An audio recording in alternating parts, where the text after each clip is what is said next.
বাড়ি থেকে বেরিয়েছিলাম আমাদের কিছু কাজের জন্য। আর সেদিন যেহেতু গণেশ চতুর্থী ছিল, তো অলমোস্ট সমস্ত জায়গাতে এরকম ঠাকুর উঠেছিল, সাথে অনুষ্ঠানও চলছিল।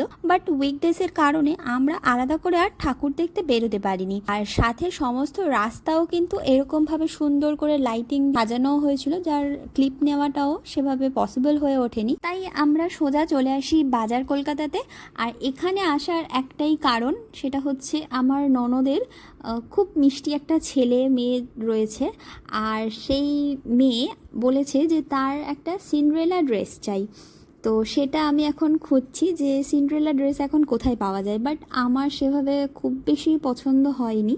আর সাথে মনে হচ্ছিল যে মানে এটা একটু বার্থডে বা কোনো কিছুতে ঠিক লাগবে, বাট পুজোর জন্য সেভাবে আমার মনে হচ্ছিল না। তো যাই হোক, ছেলে মেয়ে দুজনের জন্যও দেখলাম।